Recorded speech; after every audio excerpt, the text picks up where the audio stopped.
So, very good evening, all the participants. Today, we are going to discuss the concept of case studies on professional ethics. But before we start this concept, the first thing we have to do is we have to find out where section 208 has been mentioned in the code. Because why section 208? Because section 208 talks of all these things, professional ethics, and there is a schedule attached. First of all, I'll request Vardhanji to please read section 208 from the code. So section 208, please read, sir. Yes, sir. Because that has to be the context. Yes, sir. We need not read the entire section. Yes, I understand, sir. Yes, sir. 208 refers to Right. functions and obligations of insolvency professionals. Right. Because this is Genesis. So Genesis we must know. Yes, sir. Okay, where from this concept is coming. So, where any insolvency resolution, fresh start, liquidation, or bankruptcy process has been initiated, it shall be the function of an insolvency professional to take such actions as may be necessary.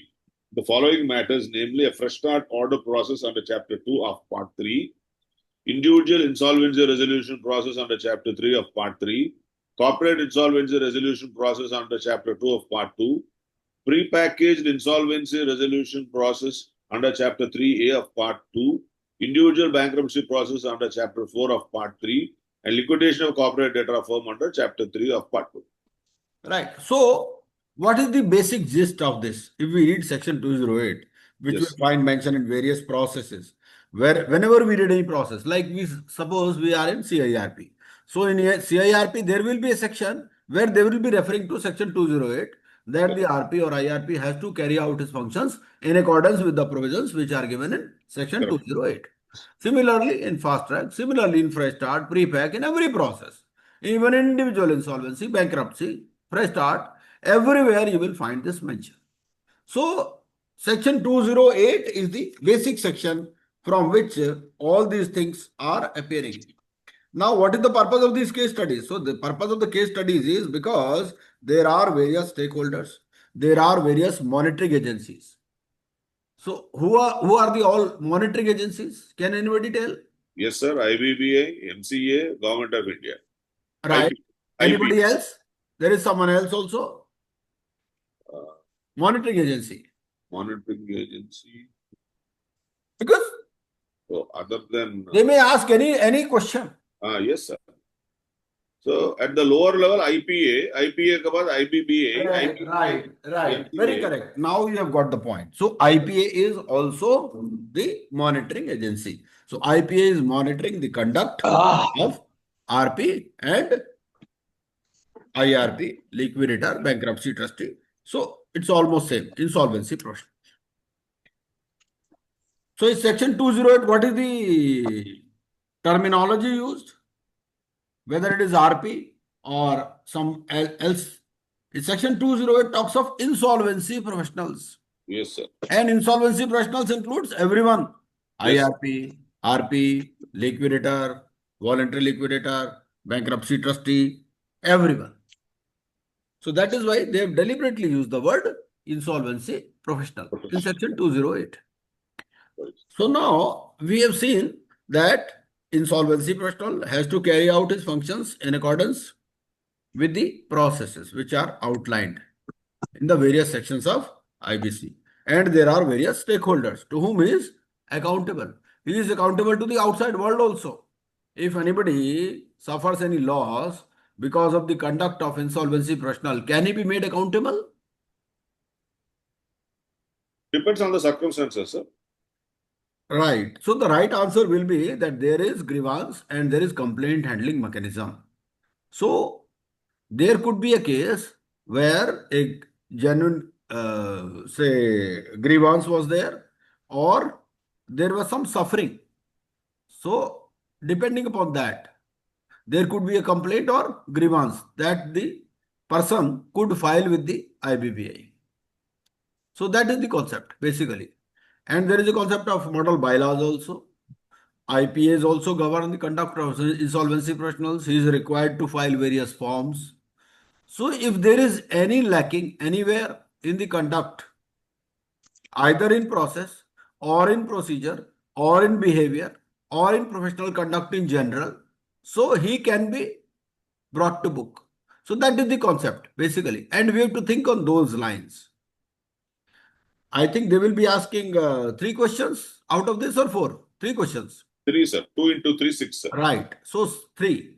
And if today, by the end of today's session, if we are able to see at least to say 30 such instances where he could be booked under the various provisions of IBC, I think that will serve the purpose. Now, let us concentrate on each of the stakeholder. I think even PPT is not required today till the time I am discussing, because first thing is, let us concentrate on board of directors. So in case of board of directors, what could be the cause of friction between the board of directors and insolvency professional? Anyone?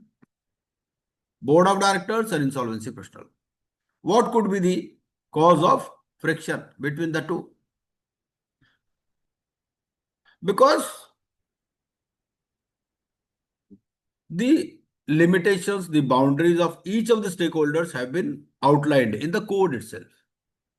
Like board of directors, they are also entitled to attend the meetings of the COC, although their powers remain suspended.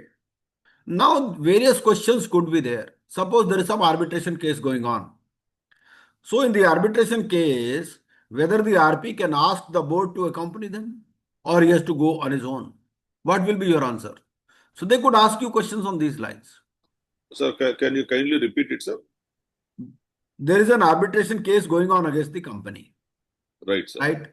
First question, whether during IRP period, whether during CIRP, arbitration can go on? Yes or no? Yes Yes. No, sir. Moratorium नहीं लगेगा ना, section 14 नहीं लगेगा इसमें arbitration में, क्योंकि corporate debtor पे, No. But corporate debtor पे तो सब कुछ नहीं है सर, स्टे लग जाएगा. Sir, arbitration may be going on, but it will not have effect. No, my question is very clear. My question is simple. My question is an arbitration cases or an arbitration case was going on before CIRP commenced. Now Right. we are into CIRP. Right. Moratorium is there. So Yes, sir. whether arbitration proceedings can go on, this is my question. Very simple question. No, Yes sir. or no? No, sir. No. But Mohit ji is saying yes. Sir मेरे हिसाब से तो section 14 लग जाएगा, कुछ नहीं हो पाएगा. Man, सर अगर रियलिस्टिक, अगर प्रैक्टिकल सिनेरियो में देखोगे तो इनकम टैक्स भी कहता है हम ऑर्डर पास कर देंगे, ठीक है, रिकवरी नहीं करेंगे. तो आर्बिट्रेशन में भी वो ये कहेंगे कि भाई आ जाओ और बातचीत कर लेते हैं और वो ऑर्डर रिजर्व कर देंगे. actually, nothing can happen which adversely affects the interest of CD. Because there cannot be any diminution in value, but there could be increase in value. Suppose you ask me whether a refund order can be passed. The answer is yes. In income tax, a refund order can be passed, but recovery proceedings cannot be initiated. Yeah. Assessment, whether assessment could go on, assessments could go on. Assessments, reassessments, they are allowed even during CIRP. Similarly, if there is some arbitration or conciliation procedure, so that can go on. There is no bar. भाई वो simple भी बोलता है ना, बोलता नहीं है कि there are case laws also that arbitration proceeding were going on. The fallout of this will be that section 9 application cannot be filed because the matter is under dispute. So we have to be very finely sure of what can be done and what cannot be done during CIRP. Yes, sir.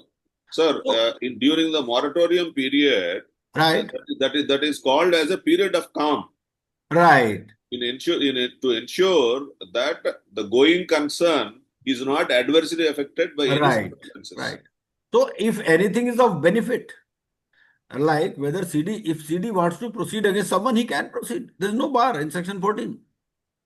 Suppose CD has to recover some money and that person is not paying. So whether he can initiate CIRP proceeding against that person, the answer is yes. Similarly, he can be entitled for refund also. He can be entitled for some benefits. Suppose some license has been revoked. So whether it could be renewed, the answer is yes. If a license is going on, whether it can be revoked, the answer is no. So accordingly we have to see. अभी क्या है, हम लोग देखो इतना साल हो गए पढ़ते पढ़ते, अब थोड़ा सा हमें नेक्स्ट लेवल पे चले जाना है, क्योंकि एग्जामिनर आपका नेक्स्ट लेवल पे जा चुका है. Yes, sir. तो अभी we were talking of board of directors. तो बोर्ड ऑफ डायरेक्टर्स में आप ये बताइए कि suppose there is some arbitration case going on.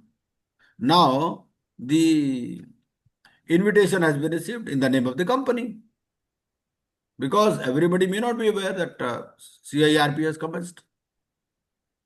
So in this case, whether the IRP can request the director to accompany him, yes or no?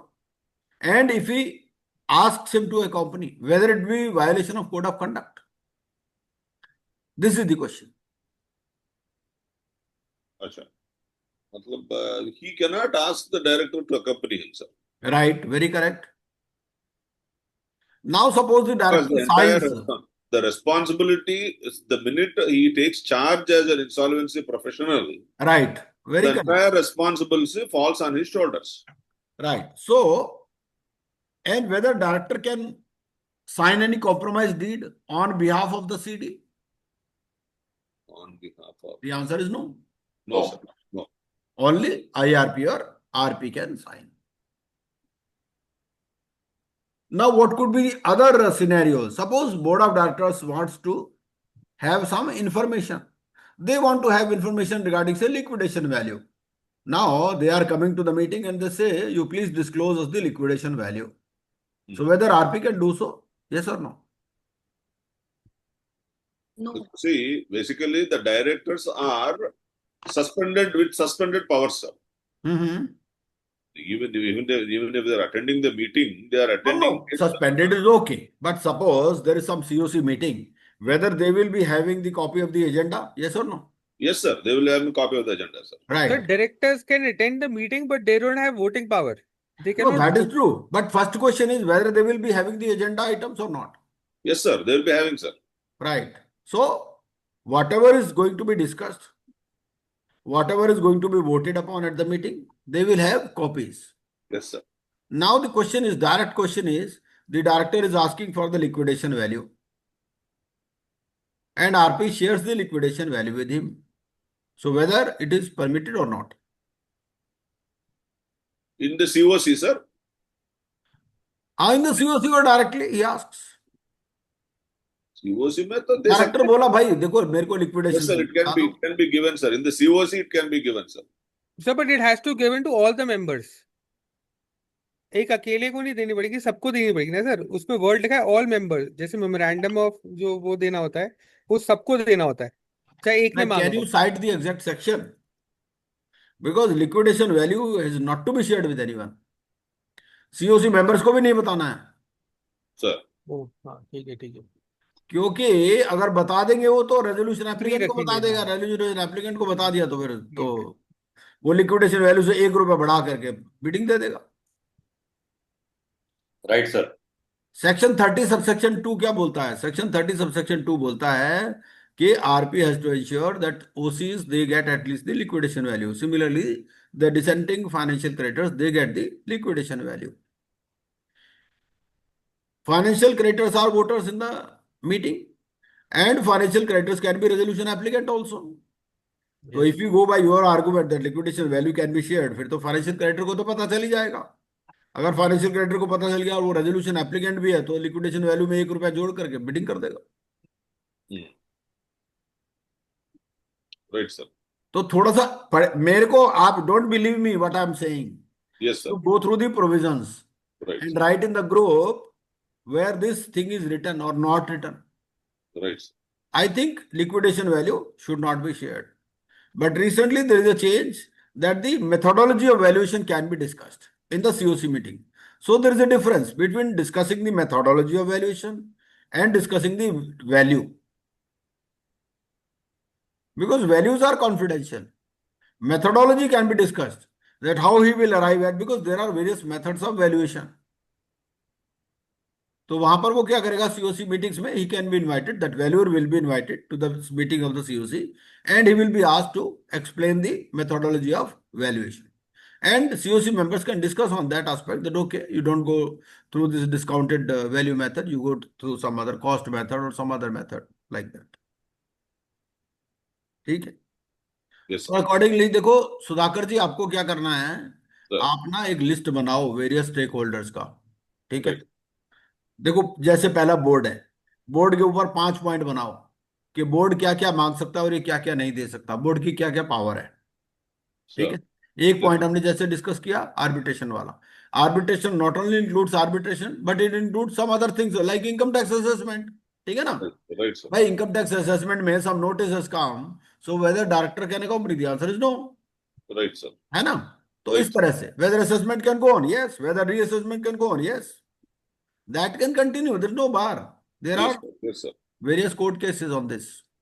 Right, sir. By anything which diminishes the value of the city is not allowed during CIRP. Anything which increases is allowed. Hmm. है ना. Yes, sir. Yes, sir. तो एक तो ये point हो गया. दूसरा हो गया diverging of certain information like the concept of valuation we have discussed. है ना. Yes, इस तरह से now suppose the director has given loan to the company. So in that case, whether he can initiate Section 7 application.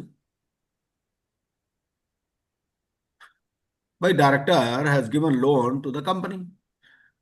Okay. So in that case, whether he will be allowed to initiate Section 7 application. Sir related party तो कर सकती है CIRP में apply, ये तो कोई बाढ़ ही नहीं है. बिल्कुल बिल्कुल कर सकते हैं. You are very correct. So he can, because he has not committed a sin by giving loan to the company. The only thing is that he will not be part of COC. Now just reverse the question. इस question को दूसरी तरह से reframe कैसे करेगा वो. अब वो क्या कहेगा कि what are the various provisions where the person could have filed the application but will not be a member of COC. है ना. ऐसा कौन कौन सा सिचुएशन होगा बताइए जिसमें he has filed the application but he will not be a member of COC. बताइए 2-3 instances. Sir operational creditor, Very good. only 18s are allowed, first Very 18 good. Very good. So operational creditor, if he has filed the application, he will not be a member of COC. Similarly, director, a related party who has given a loan, who has given genuine loan. So if he has filed the application, so he will not be a member of COC. इस तरह से. Now let us talk of the other stakeholders.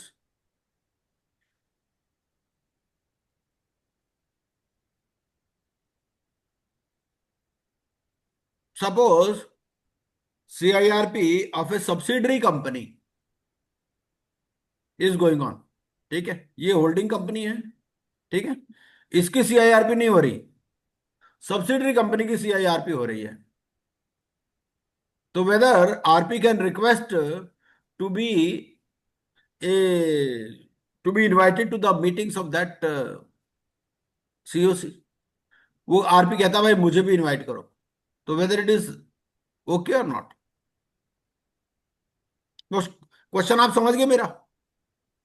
Sir, the RP is the RP for the holding company, sir. Right, he is the RP for the holding company. Holding company. CIRP of subsidiary company is going on, and he is requesting that please invite me to that committee meeting also. Yes, sir. So whether that action is correct or not. Sir, अगर interfinancial dealings है तो he can ask, sir. But if there is no interfinancial dealings between both the companies, he cannot ask, sir. नहीं, इंटरफाइनेंशियल dealing तो कुछ नहीं है, बस उसका होल्डिंग है. It could be 100% subsidiary, it could be 50. Sir उसका इंटरेस्ट है तो बुला आ ही सकता है. होल्डिंग नहीं, है इंटरेस्ट की बात नहीं है. देखो ऐसा है, जैसे हम एक एग्जांपल है भाई, पहली बात तो होल्डिंग सब्सिडरी बनेगी कब.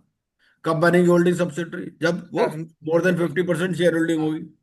Yes, हमारा क्वेश्चन, चलो हम इसको और सिंपल कर देते हैं क्वेश्चन को. ठीक है. 60% शेयर होल्डिंग है होल्डिंग कंपनी की, 60% शेयर होल्डिंग है सब्सिडरी कंपनी में. Right, ठीक sir. है। अब सब्सिडरी कंपनी की चल रही है सीआईआरपी, ये सब Yes. बातें कोड में नहीं लिखी हुई। अब वो कहता है अपना दिमाग लगाओ, एग्जामिनर कहता है भाई कोड तो आपने पढ़ लिया, कोड तो आपने घोट के पी लिया, पता है उसको, है कि नहीं? Yes, sir. Now let me ask him some questions which for which direct answer is not available in the code. तो 60% है शेयर होल्डिंग। अब आरपी कहता जी मुझे भी बुलाओ, तो क्या सही है उसका कहना? बुला सकते हैं, नहीं नहीं सर, बुला सकते, क्या होगा? नहीं बुला सकते, नहीं बुला सकते सर। वो बिल्कुल सही है, क्योंकि क्या है, वो सेपरेट एंटिटी है। भाई आप जो भी उसका, जो उसके एसेट्स है, whether you include them in liquidation state, the answer is no, Yes, sir. है ना? To the extent of the investment also, to the extent of the investment, भाई होता क्या है, जैसे मान लीजिए एबीसी और X Y Z, ABC holding company है और एक्स वाई जेड सब्सिडरी है। नाउ एबीसी की जो शेयर होल्डिंग है एक्स वाई जेड में, वो कैसे शो होगी? इन्वेस्टमेंट में शो होगी, बैलेंस शीट में, है ना, एसेट साइड में, investment in X Y Z limited. अब अब आप इसका आंसर कहां से मिलेगा आपको? आंसर ये मिलेगा, क्या शेयर होल्डर्स को सीओसी मीटिंग में बुलाया जाता है? सिंपल सी बात है, नहीं बुलाते कोई। नहीं बुलाते ना, बस यही। तो हमें क्या देखना है, उसको हाँ, माइन्यूटली सोचना है। हमें सब्सिडरी होल्डिंग के चक्कर में नहीं पड़ना, हमें देखना भाई सब्सिडरी होल्डिंग बना किस वजह से, वो शेयर होल्डिंग की वजह से बना। तो क्या हमें अपने आप से क्या पूछना है, क्या शेयर होल्डर को सीओसी मीटिंग में बुलाते हैं? नहीं बुलाते। ठीक बात है। हाँ, नहीं बुलाते तो नहीं बुलाए, है ना? अब पर होता क्या है कि एग्जाम में अगर आप कंफ्यूज हो गए, अरे यार क्या होगा इसका, तो बस गए फिर। हम्म, ये है कहानी। हमारा टीचर कहाँ रह गया?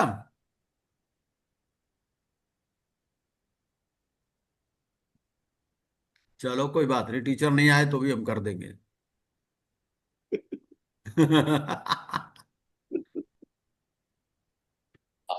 गुरु है सर।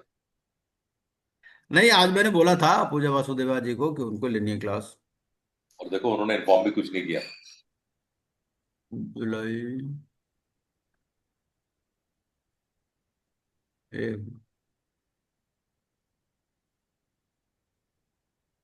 नहीं, ओके किया था उन्होंने, मेरे को तो ओके किया था।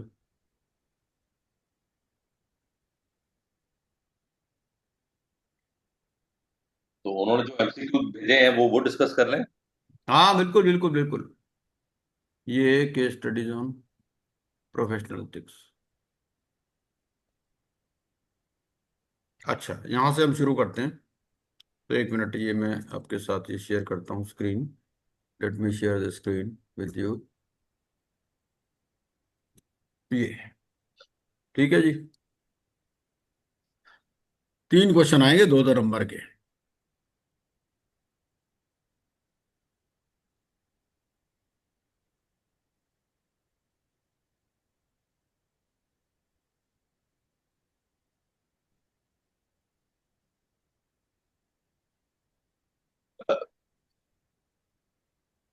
हम्म, ये तो सिंपल सिंपल से है, इसको आप देख सकते हो, इसमें कोई इशू ही नहीं है। ठीक है ना? पब्लिक अनाउंसमेंट हुआ, रीजनल न्यूज़पेपर में भी इंग्लिश लैंग्वेज में अनाउंस कर दिया इंस्टेड ऑफ रीजनल लैंग्वेज, है ना? सिंपल है, कोई दिक्कत नहीं है। Verification of claims.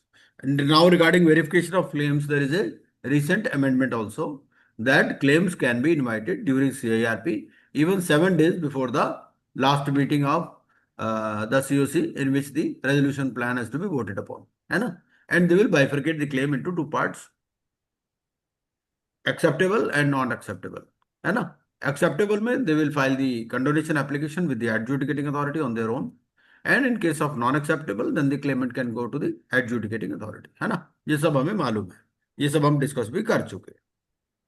तो verification of claims, there could be question of this. Then sharing of notice of COC meeting via, so there could be questions on this notice also, that subject line क्या होनी चाहिए, इस तरह से वो सारी चीजें इसके अंदर दे रखी है। Suppose a person say he raises an argument that okay, he did not get the notice of the meeting, तो क्या होगा उस केस में? एक फाइनेंशियल क्रेडिटर है, छोड़ दो, फाइनेंशियल क्रेडिटर ने बोला कि भाई मुझे मीटिंग का नोटिस नहीं मिला, ठीक है, तो उस केस में क्या होगा? Sir, the public announcement has already been made. No, it's not a question of public. Now we are into COC. Right. COC has been formed, Right, and sir. one of the meetings of COC has to take place, right? Hmm. Now, one of the financial creditor raises an argument that he did not receive the notice of COC meeting. Right, sir. So now, what will be the repercussions? Let us discuss this. क्या होगा उस case में?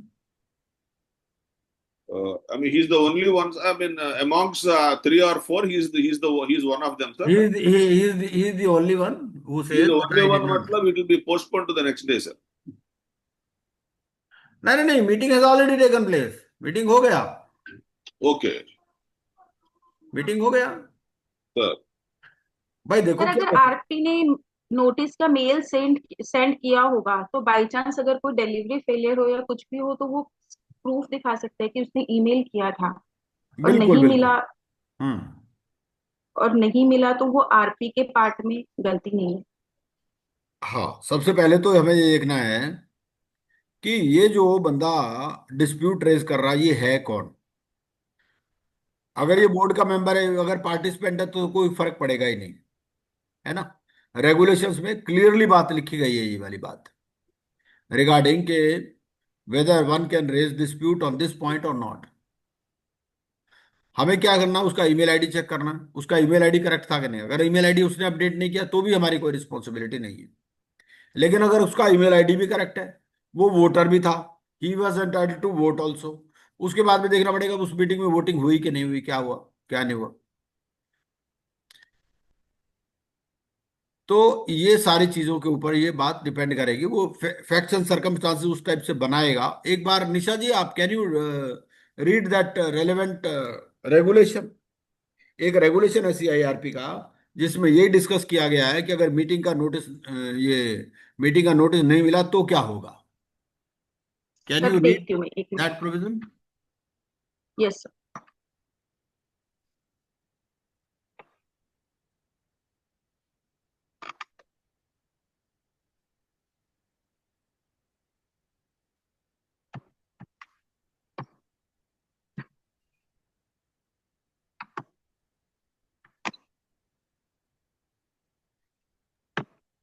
I think you can go directly to regulation number 20, sub-regulation 7 of CIRP regulations. Yes, sir.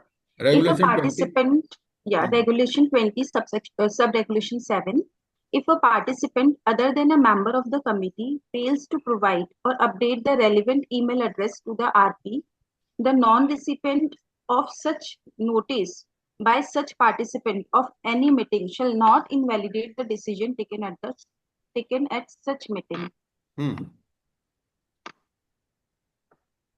तो तो first sir of all इसमें we have to clearly make लिखा हुआ है डिस्टिंक्शन. कि पहले तो हमें ये देखना है कि भाई वो मेंबर ऑफ द कमेटी है या नहीं है. दो तरह के लोग आते हैं कमेटी में. कौन आते हैं? एक तो मेंबर ऑफ कमेटी होते हैं, एक होते हैं पार्टिसिपेंट. ठीक है. अगर पार्टिसिपेंट ने अपना ईमेल एड्रेस अपडेट नहीं किया तो उससे कोई फर्क नहीं पड़ेगा. इसका उल्टा मतलब लगा लीजिए. उल्टा मतलब क्या है? अगर मेंबर ऑफ द कमेटी को नोटिस नहीं मिला तो फिर क्या है, फिर वो डिसीजन भी इनवैलिडेट हो सकता है. सपोज कोई वोटिंग हो गई वहां पर और वो प्रूव नहीं कर पाया आरपी कि भाई इसको मैंने प्रॉपर कम्युनिकेशन दिया था. इसके अलावा एक और रेगुलेशन है. वो रेगुलेशन क्या कहता है कि ये मीटिंग का नोटिस भेजना कैसे है ना. उस रेगुलेशन को और पढ़िए आप.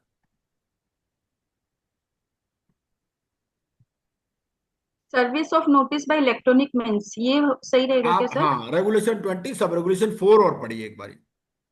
उसका आंसर वहां मिलेगा आपको.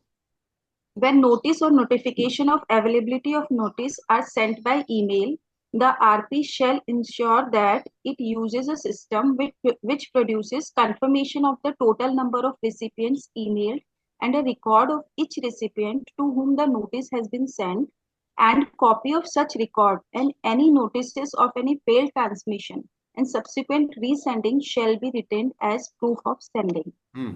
5th भी पढ़ लीजिए. The obligation of the RP shall be satisfied when he transmits the email and shall not be held responsible for a failure in transmission beyond its control. हाँ, ठीक है जी। तो अब यहां से आपको आरपी का पूरा रोल मिल गया, है ना। अगर कोई भी यहाँ पर डिस्प्यूट रेज होता है तो हमें इस रेगुलेशन को देख लेना है। आरपी पे दिखा देगा अपना प्रूफ है कि भाई मैंने तो भेजा था, फेल्ड हुआ, मैंने दोबारा भेजा। तो अगर दोबारा भेज दिया तो it shall be retained as proof of sending. दोबारा अगर आपने भेज दिया तो वो प्रूफ ऑफ सेंडिंग है। उसके बाद में तो फिर यही रहेगा भाई उसका ईमेल आईडी करेक्ट था या नहीं था, है ना। Yes. चलिए, और नेक्स्ट पॉइंट देखते हैं। What you are referring to is technical, sir. But otherwise also आजकल तो WhatsApp में भेज रहे हैं, फोन करके बताते हैं, वो पूरा चल रहा है ना सर। नहीं वो ठीक है, बट ऐसा है देखिए, technically yes sir. What ever is being done beyond what is written in the code, that could be additional। Yes sir. सिर्फ ये नहीं है कि आप व्हाट्सएप पे भेज दिए, ठीक है, आपने ईमेल भी भेज दिया, व्हाट्सएप भी कर दिया, that could be different. But yes आप सर। खाली व्हाट्सएप पे भेज दोगे, ईमेल पे नहीं भेजोगे तो नहीं होगा। There is a proper yes sir. Method. Yes sir. अच्छा, क्या इसको फिजिकल भेज सकते हो आप नोटिस को? Can you send it physically also? Not required, sir. Yes, It can be sent, sir, but not required. नहीं, आपने ईमेल भेजा ही नहीं, मान लो खाली फिजिकली भेज दिया, भेज सकते हो नहीं भेज सकते? No, sir. Email is required. Hmm, notice bye electronic means, ठीक है जी। अब पूजा वासुदेवा जी आ चुकी हैं, हमारी आज की टीचर। I'm so sorry. नहीं सर नहीं मुझे नहीं, ये सही पता है, नहीं सही है। लगा कि जूम लिंक शेयर हुआ था ग्रुप में। मैंने पीछे जाके देखा था बट मुझे जूम लिंक मिला नहीं। हाँ, रियली कोई बात सॉरी नहीं, फॉर कोई दैट। वो हो जाता है यार, कोई दिक्कत नहीं है उसमें, क्या है। तो please take up the proceedings and I will intervene wherever it is required, ठीक है जी। तो आप अपना वो स्टडी शेयर कीजिए और वहां से स्टार्ट करिए। अभी तक हमने क्या डिस्कस किया मैं बता देता हूँ in brief, Pooja ji. So first of all, we discussed the concept of Section 208, wherein the functions and responsibilities of the insolvency professional have been outlined. And Section 208 takes us to various processes. So if there is any lacking, if there is any infirmity in any of the processes, then he can be brought to book, insolvency professional, है ना। And then we came to this various procedures like board of, अगर board के साथ कुछ उसका confrontation होता है तो क्या होगा, कुछ इंफॉर्मेशन मांगता है, इस तरह से। So we were proceeding on this line, then we came to this notice and claims. तो now you can take it from here please. Sir from where should I continue? कहीं से भी स्टार्ट कर लो, बस हमने तो अभी कुछ भी नहीं किया, हमने तो just we were just discussing the various concepts. तो आप कहीं से, इट्स ऑल योर फुट, कहीं से मर्जी डिस्कस कीजिए आप। पीपीटी शेयर कर दो सर आपके हाँ वाली जो बिल्कुल आपने बिल्कुल ग्रुप में। बिल्कुल, आप करिए करिए, हाँ हाँ।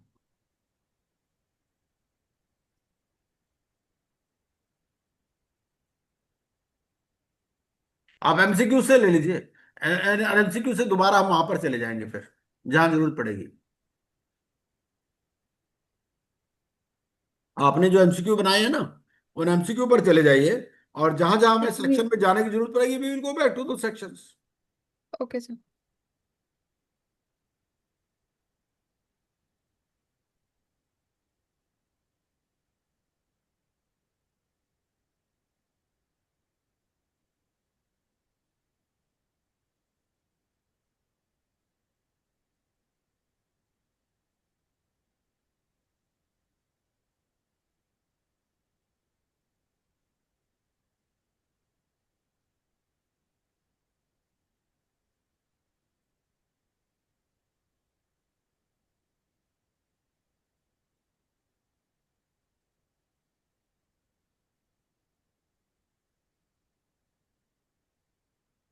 तो आप शेयर कीजिए, आई मेड यू को host.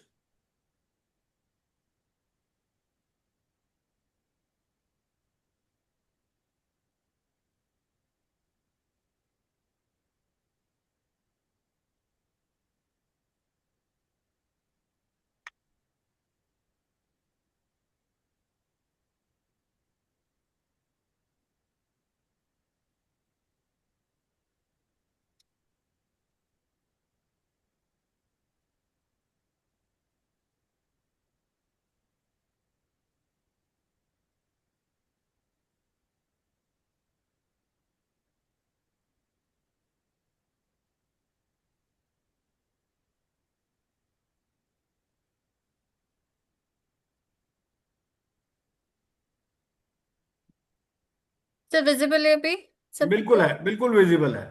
Yes, yes, visible, madam. Yes. हम्म।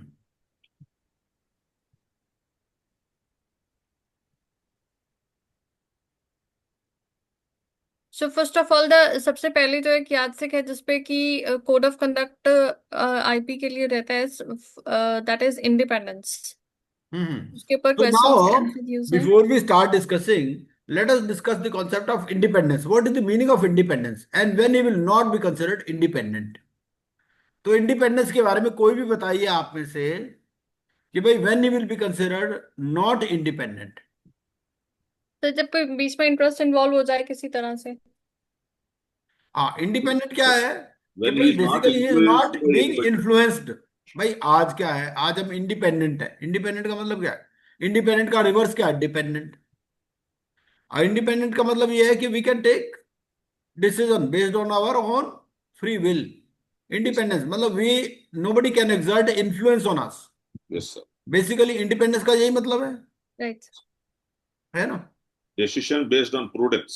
Right, very correct. तो इसमें वो थ्री एक बार now now let us go to this through sir this इसमें वो 3 क्वेश्चन। इयर्स वाली कंडीशन लगेगी, 3 इयर्स ऑडिट, अगर आप ऑडिटर हो, या फिर वो 10% ऑफ ग्रॉस वैल्यू नहीं हो सकती, वो वाली वो कंडीशन तो में भी नेचुरल है, वो तो लगनी ही वो तो you can not be appointed as such. ये देखिए ऐसा है, जब हम कोड ऑफ एथिक्स डिस्कस कर रहे हैं तो there is a presumption that he has already been appointed, he is already working. Now the question is on his conduct. Okay okay, अब वो क्वेश्चन तो पहले जा चुका। ठीक है सर, ठीक है, हाँ समझ। ये तो जैसे स्कूल में जब आप एडमिशन लेते हो तो हम्म, बच्चे का कैरेक्टर देखते हैं, है कि नहीं? या कॉलेज में एडमिशन लेते हो तो कहते हैं ना भाई स्कूल से कैरेक्टर सर्टिफिकेट लेके आओ, है ना, कि भाई इसका चरित्र अच्छा है। तो वो तो एडमिशन के टाइम पे देखते हैं। अब बाद में मान लो कॉलेज में कोई बदमाशी करे तो रस्टिकेट कर देते हैं ना उसको। तो ये वो स्टेज है। कोड ऑफ एथिक्स क्या है कि he has already been appointed, he is already working, अब वो कुछ गड़बड़ कर रहा है। यस प्लीज करिए madam, Pooja. First question, an IP is offered a role by a corporate debtors promoter whom they previously advised. What should the IP do? Accept the role if the fees is attractive, disclose the past relationship and seek IBY approval, decline the assignment due to lack of independence, or proceed without disclosing the past relationship. C. Decline the assignment due to lack of independence. Right, sir. Second, an IP is also नहीं, एक बार थोड़ा सा और discuss कीजिए madam इस question को। क्या question क्या है आपका एग्जैक्टली? सर अगर आईपी को सीडी में रोल ऑफर मतलब पोजीशन ऑफर हो रही है, लेकिन वो सीडी के जो प्रमोटर रहे हैं वो पहले उसको कभी एडवाइजरी रोल रहा है उस आरपी का, नहीं, अब तो क्या क्या पोजीशन उसको ऑफर हो रही एक्सेप्ट है? करना मतलब चाहिए? अब क्या पोजीशन ऑफर हो रही है उसको? आईपी की sir, RP. An IP is offered a role by corporate debtor promoter okay. अच्छा, whom पहले they उसको एडवाइस previously देता advised, था। पहले कोई एडवाइजरी रोल उसके लिए कोई किया हुआ है कभी पास में। तो ओके। आईपी को इस केस में क्या करना चाहिए? उसको वो अगर फीस अट्रैक्टिव है, अच्छी खासी फीस है, तो वो एक्सेप्ट कर लेना चाहिए, या उसको पास रिलेशनशिप को डिस्क्लोज करके और आईबीबीआई से अप्रूवल लेनी चाहिए। हम्म। थर्डली, असाइनमेंट को डिक्लाइन कर देना चाहिए due to lack of independence, hmm. और proceed without disclosing the past relationship. तो तो मेरे इसके को तो अगर मेरे से ये क्वेश्चन पूछा जाता मैं तो ऐसा कहता कि भाई देखो, ऐसा है कि if is fit to be appointed as IP तो कोई कॉन्फ्लिक्ट नहीं होना चाहिए। भाई वो तो क्या कहता है, वो तो कहता है अगर 3 साल पुराना ऑडिटर भी रहा है, मान लो 5 साल पहले मैं एक कंपनी का ऑडिटर था, ठीक है, मैं एक सीडी का ऑडिटर था। Now let me reverse this question, ठीक है। मैं एक सीडी का ऑडिटर था 5 साल पहले या 10 साल पहले, तो क्या मैं उसका आरपी अपॉइंट हो सकता हूँ? यस और नो? Yes, sir. Appoint हो सकता है, sir. हो सकते हैं सर, हो सकते हैं ना? 3 साल तक की लिमिटेशन है ना सर। 3 साल की लिमिटेशन है, 3 साल से पहले Yes, अगर sir. मैं था हो सकते हैं, हाँ। तो अपॉइंट हो सकता हूँ। जी। तो अब इस केस में आपका क्या है कि एडवाइजर कब था वो? That information is not there, na, sir. तो with actually there is a difference between getting appointed and disclosure of pecuniary और पर्सनल रिलेशनशिप। हमें Sir, इस चीज को समझना होगा कि sir, जो हमारा कोड ऑफ कंडक्ट है वहां क्या लिखता है। In certain cases you may be eligible to be appointed but you are obliged to make a disclosure, so there is a difference. कई बार क्या होता है कि आप अपॉइंट हो सकते हो, अपॉइंटमेंट में कोई बार नहीं है। जैसे अगर आपका ब्रदर किसी कंपनी में शेयर होल्डर है तो whether you can be appointed as RP, the answer is yes. भाई आपके ब्रदर के पास रिलायंस के शेयर है, ठीक है, तो क्या आप रिलायंस के आरपी अपॉइंट हो सकते हो? द आंसर इज यस, कोई बार थोड़ी है। बट तो वो whether you are but required to अगर वो डिस्क्लोज। डिपेंडेंट है तो अगर ब्रदर डिपेंडेंट है तो फिर कैसे हो जाएगा? डिपेंडेंट मतलब?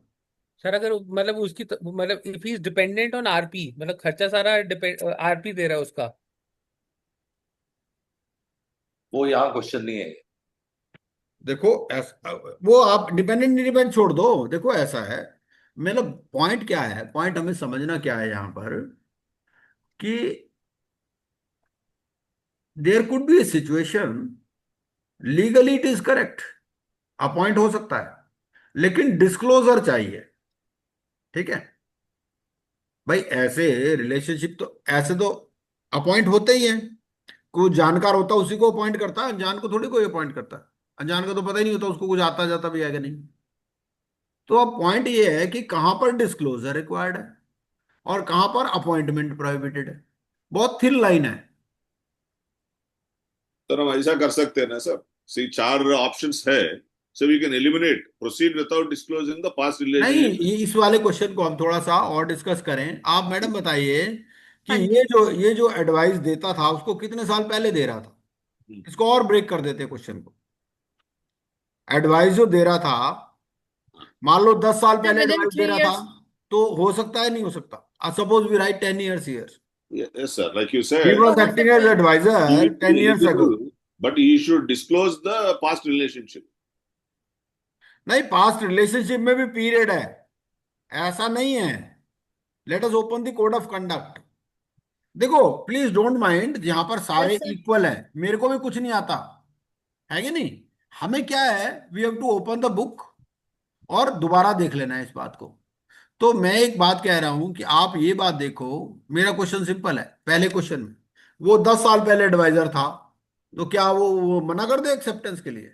आप बताइए। मना नहीं मेरे कर हिसाब से सकते। तो मना नहीं करना चाहिए, नहीं एक्सेप्ट नहीं कर ले। सर। क्योंकि उसमें भी कितना है और किस स्टेज पर, when he comes to know of the relationship, that is also important.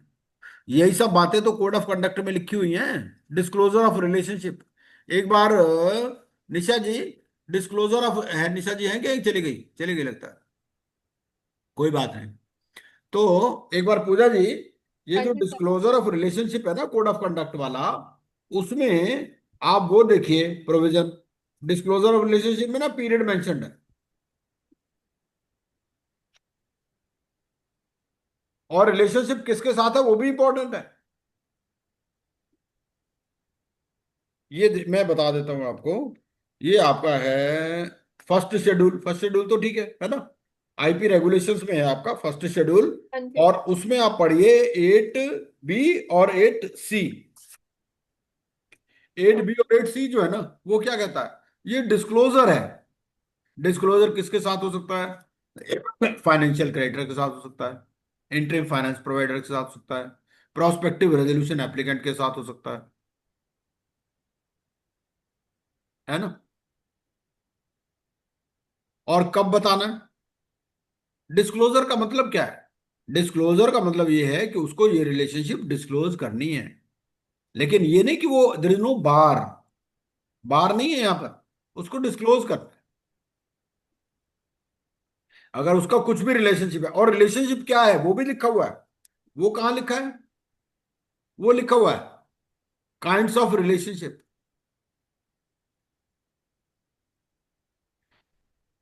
Where the insolvency professional or the other professional, as the case may be, has derived 5% or more of his or its gross revenue in a year from professional services to the related party, or during the 3 years preceding the appointment of other professionals. दो तरह की relationship है। पहला,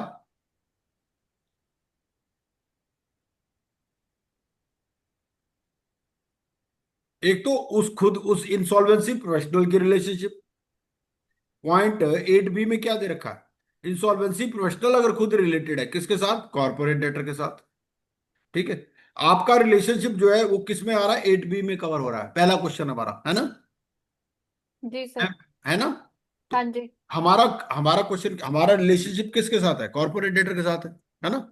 तो yes. Corporate debtor के साथ अगर कोई भी रिलेशनशिप है तो हमें क्या देखना है, सबसे पहले तो हमें देखना है whether is eligible to be appointed और नॉट, सबसे पहले तो वो बात आएगी ना। अभी वो एलिजिबल टू बी अपॉइंटेड है ना। भाई एडवाइजर छोड़ो, ऑडिटर था तो भी अपॉइंट हो सकता है वो, अगर वो 4 साल पहले ऑडिटर था तो अपॉइंट हो सकता है, कोई बार थोड़ी है, कोई बार नहीं है। बिल्कुल करेक्ट।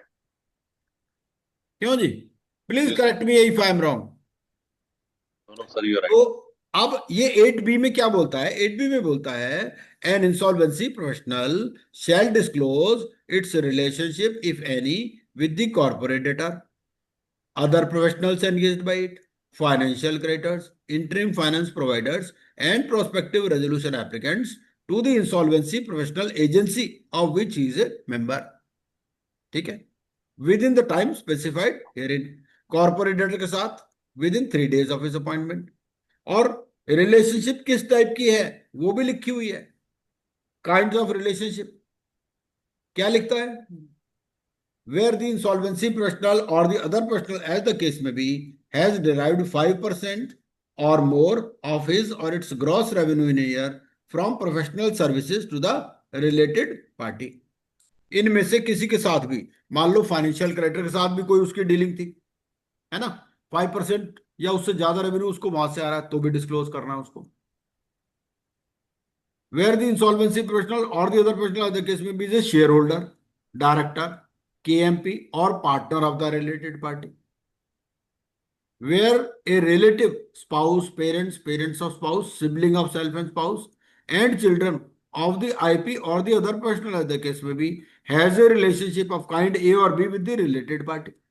अब ये एक लाइन और आगे बढ़ गया, क्या बोल रहा है कि इंसॉल्वेंसी प्रोफेशनल का रिलेशनशिप नहीं है बट उसके स्पाउस का है, उसके पेरेंट्स का है, पेरेंट्स ऑफ स्पाउस का है, sibling of self and spouse है, एंड चिल्ड्रन, तो भी बताना है। मतलब ये कि सीडी और इंसॉल्वेंसी प्रोफेशनल का डायरेक्ट रिलेशनशिप नहीं है बट उसका ब्रदर का रिलेशनशिप है, मान लो उसके ब्रदर को 5% वहां से आ रहा है, तो क्या वो अपॉइंट हो सकता है, आंसर इज यस। बट उसको क्या करना है, उसको डिस्क्लोज करना है, ठीक है ना जी, क्यों। और डी पॉइंट क्या है, वेयर द इंसॉल्वेंसी प्रोफेशनल और भाई आपसे इससे रिवर्स क्वेश्चन भी तो पूछ सकता है ना, वो पूछ सकता है कि भाई देखो ऐसा है, mister Ramlal is a qualified insolvency professional, ठीक है, पानी अब उसका पानी। ब्रदर जो है, उसका ब्रदर अपनी कंसल्टेंसी फर्म चला रहा है और उसको सीडी से 5% की रिसीट्स हो रही हैं। So in this situation whether Ramlal can be appointed, the answer will probably be yes. क्यों, अब हम यस सर। रेगुलेशन पर चले जाते हैं, हम सीआईआरपी रेगुलेशंस पर चले जाते हैं ना, सीआईआरपी रेगुलेशंस पर चले जाते हैं जहां अपॉइंटमेंट ऑफ आरपी की बात हो रही है, तो वो क्या कहता है, कौन सा रेगुलेशन, रेगुलेशन 6 है, क्या है वो सीआईआरपी में, क्योंकि दोनों को देखो मिलाकर के पढ़ना पड़ेगा तब समझ में आएगा बात। 3 होगा शायद, 3 में क्या बोलता है, एलिजिबिलिटी फॉर आरपी। हाँ। तो अब अगर हम 3 पढ़ें तो मेरा क्वेश्चन सिंपल है, मेरा क्वेश्चन क्या है कि एक इंसॉल्वेंसी प्रोफेशनल है, ठीक है, आप इंसॉल्वेंसी प्रोफेशनल हो, आपके ब्रदर वो सीडी के साथ उसका 5% से ज्यादा का रिसीट्स है वहां से, ठीक है, आपका ब्रदर उस फर्म को कंसल्टेंसी देता है, 5% से ज्यादा रिसीट्स है, यस सर। तो क्या आप आरपी अपॉइंट हो सकते हो, पहले तो ये बताइए रेगुलेशन नंबर 3 पढ़ के, मेरे को तो कहीं बाहर नजर नहीं आ रहा, उसका नहीं होना चाहिए ना, एम्प्लॉय या प्रोपराइटर या पार्टनर, बस ब्रदर सिस्टर तो कुछ लिखा नहीं है इसमें। क्यों जी? तो अगर ऐसा कुछ होगा तो क्या होगा? देखो वो बात भी लिखी गई है, एनआईआरपी और आरपी एट द केस में भी shall make disclosure at the time of his appointment and thereafter in accordance with the code of conduct. अब कोड ऑफ कंडक्ट इसके बियॉन्ड जाता है। कोड ऑफ कंडक्ट जो है, रेगुलेशन 3 में जो सिचुएशंस कवर्ड नहीं है वहां पर हमें कोड ऑफ कंडक्ट काम आता है। तो कोड ऑफ कंडक्ट, अगर आपका ब्रदर को 5% या उससे ज्यादा मिल रहा है तो कोई बार नहीं है ऑन योर अपॉइंटमेंट, बट आपको वो रिलेशनशिप डिस्क्लोज करना। यही तो 8C में लिखा है ना? यही लिखा ना जी? Yes, sir sir. आप 8C कौन से पेज से पढ़ रहे हैं, मेरे को मिल नहीं रहा। है सर आप कौन से पेज में से पढ़ रहे हैं 8C, पेज नंबर? ये ये insolvency insolvency professional professional regulation में पढ़ रहा हूं मैं। सर उसमें तो रजिस्ट्रेशन सर्टिफिकेट और फर्स्ट रजिस्ट्रेशन। फर्स्ट शेड्यूल है ना, फर्स्ट शेड्यूल का पॉइंट नंबर 8C, 8B और 8C। आपने शायद बाद में ज्वाइन किया, तो ये फर्स्ट शेड्यूल से हम पढ़ रहे हैं। बेसिकली फर्स्ट शेड्यूल में ही कोड ऑफ कंडक्ट है, हम कोड ऑफ कंडक्ट ही आज का डिस्कशन है। तो कोड ऑफ कंडक्ट में जो पॉइंट 8B है और 8C हम पढ़ रहे हैं। और हम क्या कह रहे हैं? हम कह रहे हैं कि there could be a situation where is legally eligible but he is under obligation to disclose his relationship. जैसे हमने एक एग्जांपल लिया अभी कि आपका ब्रदर कंसल्टिंग देता है उस सीडी को और 5% से ज्यादा, तो आप पे तो कोई बार है नहीं रेगुलेशन 3 में, तो क्यों पूछा जी कोई बार है रेगुलेशन 3 में? No sir. है ना? लेकिन आपको क्या डिस्क्लोज कर रहा है? द आंसर इज यस, है ना? वो कहां लिखा गया है? वो आपका रेगुलेशन नंबर 8B और 8C में लिखा है ना? रिलेटिव लिख दिया ना, स्पाउस पेरेंट्स। अब रेगुलेशन 3 में तो रिलेटिव नहीं लिखा, वहां तो क्या लिखा? एम्प्लॉय, पार्टनर और प्रोप्राइटर। तो ये चीज है। तो पहले क्वेश्चन का आंसर हमारे को अभी क्या है कि अब ये डिपेंड करेगा कि this relationship is with in 3 years और बियॉन्ड 3 years, है ना? Yes sir. जो प्रीवियसली एडवाइस दूसरे कब दिया था ये बताइए आप। Sir let's assume with in 3 years। हाँ, अगर अब विद इन 3 years दिया था तो इससे नेक्स्ट क्वेश्चन आ जाएगा, विद इन 3 years दिया तो उसको कितने पैसे मिले थे उससे। एक और इसमें बढ़िया बात है कि कॉर्पोरेट डेटर नहीं है इसमें, कॉर्पोरेट डेटर के प्रमोटर है ना? तो सीडी सीडी वाला अगर नहीं है तो प्रमोटर है, तो वो वहां रेगुलेशन 3 से तो हिट होगा नहीं, वो यहीं पर ही आएगा 8B और 8C में। तो there is some kind of pecuniary relationship, percentage कितनी है उसके हिसाब से उसको डिस्क्लोज करना, क्योंकि यहां 8B में रिलेशनशिप किसकी बात करता है? वो बात करता है corporate debtor, registered valuer, accountant, legal, other professionals, financial creditors, interim finance providers, prospective resolution applicants, if relationship with any of the above comes to notice or arises subsequently। ठीक है? तो इन के साथ रिलेशनशिप होनी चाहिए। अब हम पॉइंट डिस्कस करने को तो ये भी कह सकते हैं कि यहां पर तो प्रमोटर की बात भी नहीं लिखी, प्रमोटर नहीं है सर। खाली सीडी ही लिखा है ना? और उसके में हम थोड़ा सा अगर अभी क्लैरिटी नहीं है तो हम एक्सप्लेनेशन पर चले जाते हैं। एक्सप्लेनेशन में क्या लिखा है? एक्सप्लेनेशन में लिखा है ये डी पॉइंट भी आपके काम आ सकता है, एक्सप्लेनेशन का पॉइंट नंबर डी। तो ये जो 8C के नीचे एक्सप्लेनेशन लिखा हुआ है in insolvency professional regulation, Trisha Sood ji मैं वहां से पढ़ रहा हूं। कोड ऑफ कंडक्ट में फर्स्ट शेड्यूल है, फर्स्ट शेड्यूल में रेगुलेशन नंबर 8C है, 8C के नीचे एक्सप्लेनेशन है। एक्सप्लेनेशन से पढ़ते हैं last point D, where the insolvency professional और the other professional as the case में बी इज ए पार्टनर और director of a company, firm or LLP, such as an insolvency professional entity or registered valuer, the relationship of kind A, B, or C of every partner or director of such company, firm or LLP with the related party। तो इन सब चीजों में उसको disclose करना पड़ेगा। तो अब अगर हम इन चीज को पढ़ लेते हैं तो अब आप बताइए कि ये क्वेश्चन में ये कहा बार कहाँ है? मेरे को तो नहीं लग रहा बार है कोई, मैं होता तो मैं तो एक्सेप्ट कर लेता इसको। बार कहां पर है ये बताओ मेरे को पूजा जी।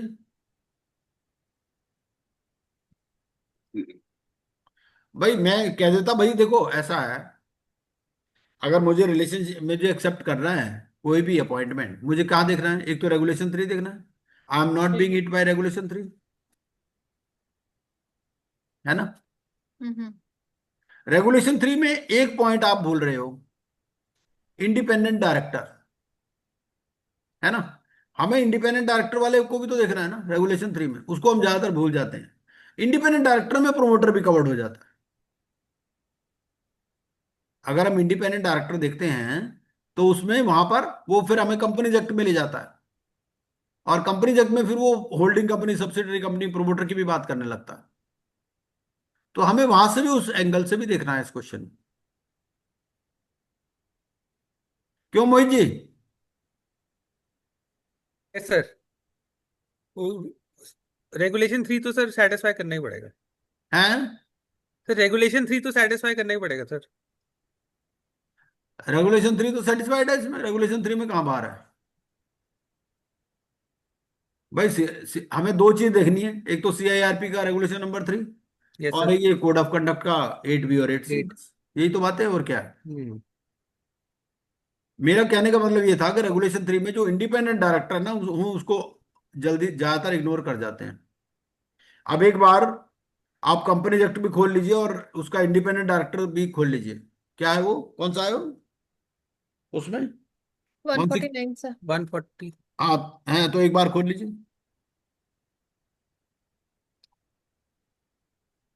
कंपनी एक्ट, या मैं शेयर करूं? एक बार आप शेयर कर देंगे प्लीज। मैं शेयर कर देता हूं, मैं तो अपनी वेबसाइट से ही शेयर करूंगा। मैं तो इसलिए सब कुछ आप माल अपनी वेबसाइट पे डाल रखा है कि भाई और कहीं जाने की जरूरत ही ना पड़े। ये नॉलेज बैंक में गए, एक्ट्स में चले गए, कॉर्पोरेट लॉज में चले गए, कॉर्पोरेट लॉज में कंपनी एक्ट पर चले गए, ठीक है। अब कंपनी एक्ट में सेक्शन, ये किस पे आ जाएगा, मैनेजमेंट एडमिनिस्ट्रेशन में आ जाएगा, किस पे आ जाएगा ये, आपका चैप्टर 11 में कवर हो जाएगा ना ये, appointment and qualification of directors में, है हाँ ना। जी। सर 149। शेड्यूल 149। फोर, हाँ, शेड्यूल 4। 149 आ गया ना। हाँ, तो 149 आपको बोलता है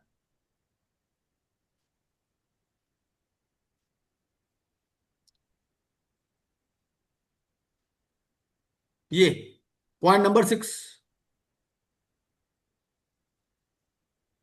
एन इंडिपेंडेंट डायरेक्टर। अच्छा एक मिनट, मैं जरा शेयर नहीं किया लगता, अभी शेयर कर देता हूँ।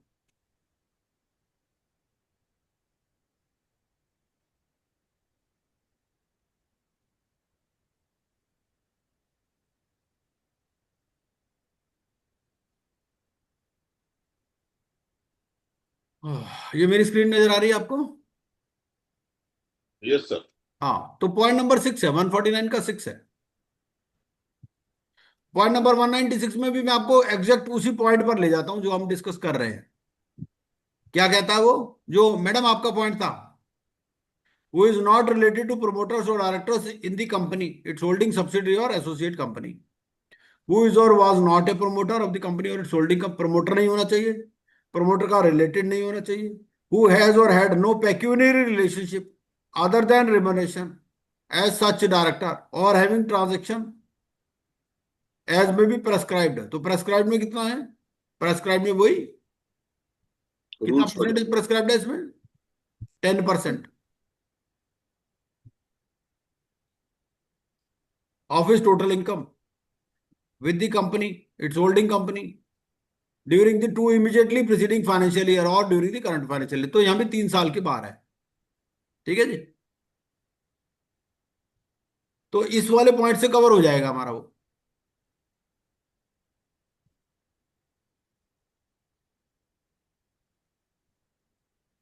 Hmm.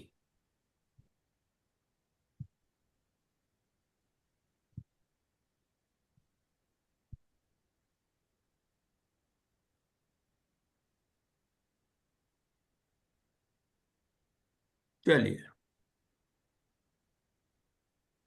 तो हाँ, तो पूजा जी हमारा पॉइंट यहाँ पर ये है कि हमें ये देखना है कि सबसे पहली बात, 3 साल के अंदर है ये एडवाइजरी या 3 साल के बाहर है? 3 साल के बाहर है तो कहीं भी बाहर नहीं है, कंपनी एक्ट में बाहर नहीं है, आईबीसी में बाहर नहीं है।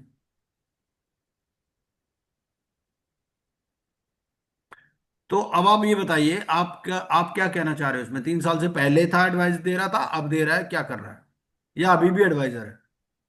नहीं, अभी नहीं है सर, ओके, कब था? लेकिन विद इन 3 इयर्स रहा है। विद इन 3 इयर्स रहा, अच्छा। तो विद इन 3 इयर्स रहा, तो ये कॉर्पोरेट डेटर तो लिखा है, कॉर्पोरेट डेटर का प्रमोटर कहाँ लिखा है?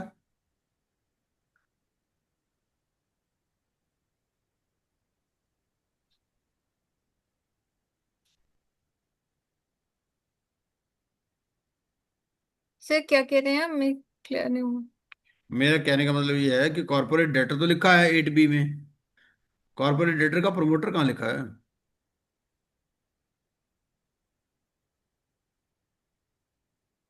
बट उनका इनडायरेक्ट इन्फ्लुएंस रहता ना sir, hmm that is one thing. Plus the facts, see, Right. we answer based on facts given in this question, sir. Hmm So which answer best suits the question, वो देखना पड़ता ना sir. Sir अगर ये 3 के under cover हो रहा है, रेगुलेशन 3 के अंडर, तो फिर वो एक्सेप्ट नहीं कर सकता ना सर। बिल्कुल बिल्कुल, 3 वाला तो एक्सेप्ट ही नहीं कर सकता। बट मेरा कहना सिर्फ इतना है कि there could be a situation कि जहां पर एक्सेप्ट कर सकता है, लेकिन उसको डिस्क्लोज करना है रिलेशनशिप। जी। मतलब रिलेशनशिप तो है, लेकिन इतना सीरियस नहीं है कि आप जो है एक्सेप्ट ही ना करो, राइट। है ना? ये भाई, अगर आपका एम्प्लॉय प्रोपराइटर पार्टनर ही रहा है ऑडिटर, या आप खुद ही ऑडिटर रहे हो 3 साल में, तो आप एक्सेप्ट ही नहीं करोगे। या आप कोई कंसल्टिंग फर्म चला रहे हो जिसको आपको 5% वहां से मिल रहा है, 10% मिल रहा है, वो तो होगा ही नहीं फिर। लेकिन ऐसे भी सिचुएशन हो सकती है जिसमें आप एक्सेप्ट, वहां पर बार नहीं है, यहाँ पर है। अब पर ऐसे भी तो सिचुएशन होगी यहाँ भी बार नहीं है।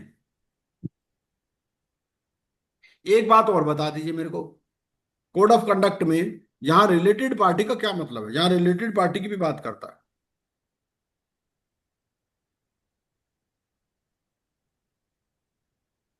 तो इसमें 524 आ जाएगा।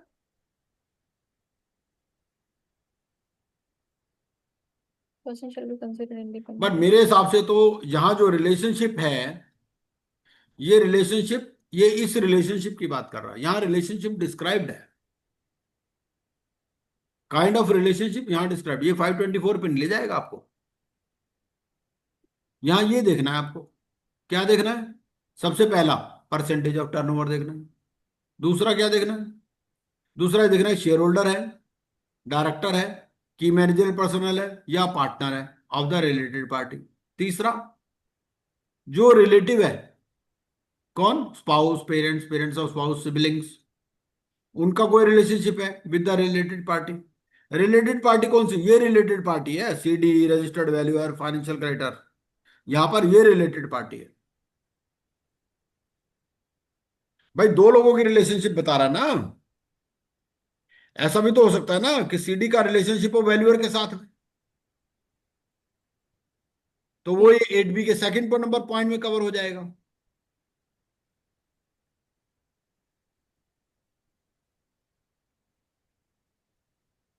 मतलब यहां जो रिलेटेड पार्टी है उसका 524 से कोई मतलब नहीं है।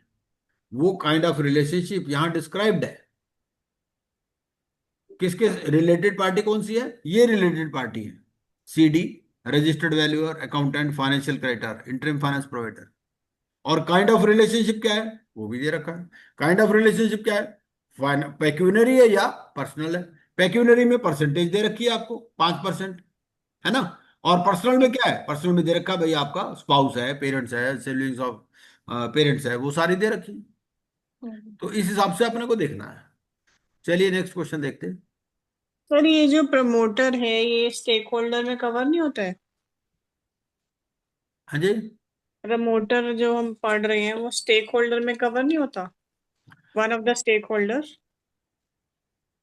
नहीं, देखिए ऐसा है कि कॉर्पोरेट डेटर्स प्रमोटर, हाँ, स्टेक होल्डर में तो कवर हो जाएगा। सो तो अगर आप पॉइंट नंबर 8 पढ़ते हैं, उसमें लिखा है कि insolvency professional shell disclose the existence of any हाँ personal or pecuniary relation with any of the stakeholder entitled to हाँ distribution. So if बिल्कुल ठीक है, promoter is entitled to distribution, then he should disclose this under stakeholder head. बिल्कुल ठीक है, बिल्कुल सही है। हाँ एक बार बिल्कुल सही है। हाँ 8 नंबर पॉइंट बिल्कुल सही है।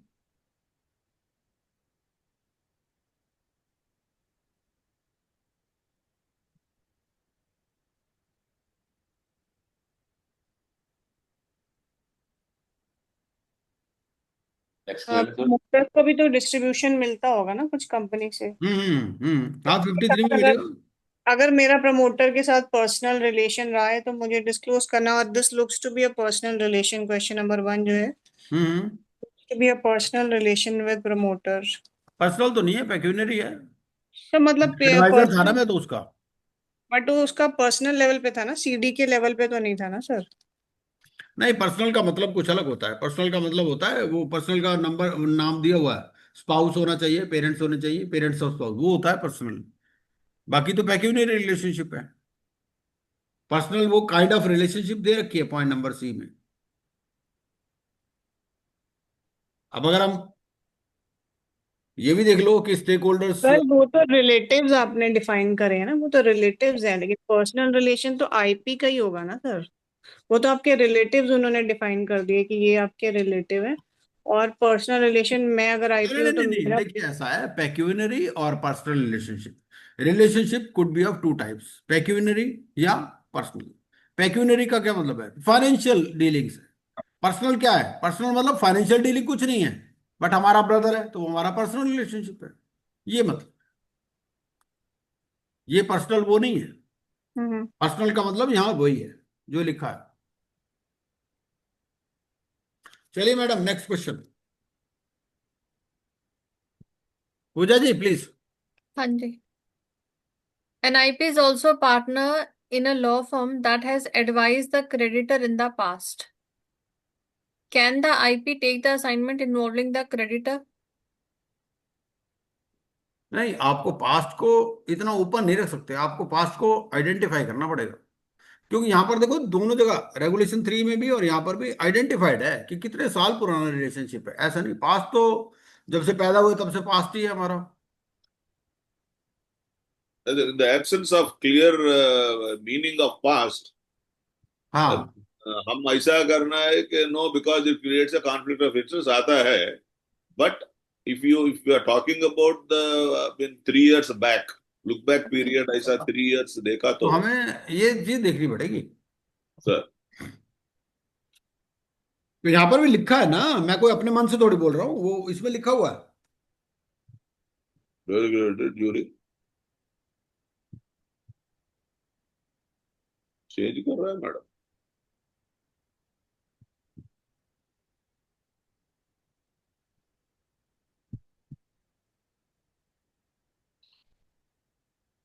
An IP is also a partner in law firm that has advised the creditor during last 2 years. Can the IP take the assignment involving the creditor? No, because it creates a conflict of interest. Yes, point number B.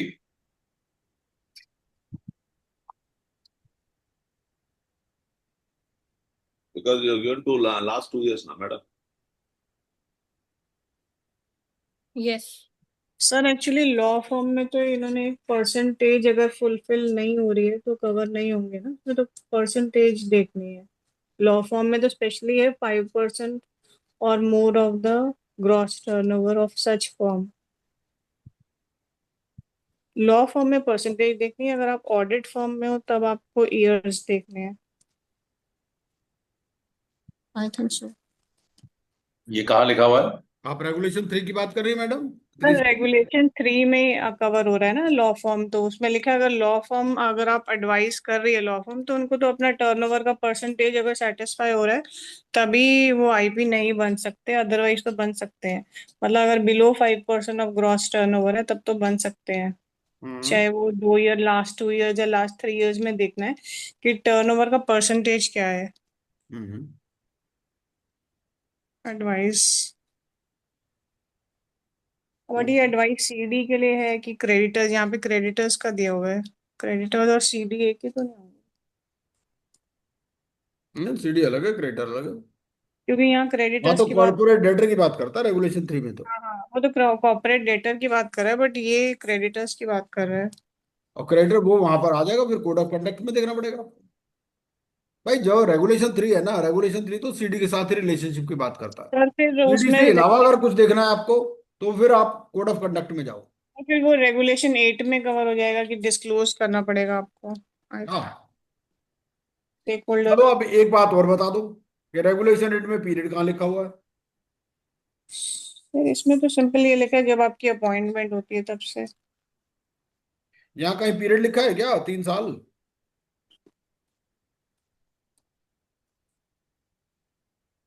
क्यों जी? भाई मेरा question simple है, मेरा question ये है कि code of conduct में ये जो हम पॉइंट नंबर 8 पर, क्लॉज नंबर 8 पढ़ रहे हैं, यहाँ पर कहीं 3 ईयर लिखा है या नहीं लिखा है? सर तो कोड ऑफ कंडक्ट में तो सिंपल वो डिस्क्लोजर की बात पे स्ट्रेस कर हाँ रहे हैं, को डिस्क्लोज करना है, और वो हाँ बोल रहे हैं कि जैसे ही आप अपॉइंट होते हो उसके 3 डेज में आपको डिस्क्लोजर देना हाँ है। हाँ हाँ। तो वो main, I think main stress of code is on disclosure only. नहीं, मेरा क्वेश्चन ये है, अब मेरे पास बात समझे नहीं समझे, कि सर 3 साल कहीं लिखा है कि नहीं लिखा है? ऐसे कहीं याद तो नहीं है सर, एक बार देख सकते हैं। एक्सप्लेनेशन एक बार पढ़ लीजिए, पूजा जी एक बार एक्सप्लेनेशन पढ़िए। For the purposes of clauses 8b and 8c above, relationship shall mean any one or more of the following four kinds of relationships at any time or during the 3 years preceding the appointment of other professionals. Hmm. Professionals.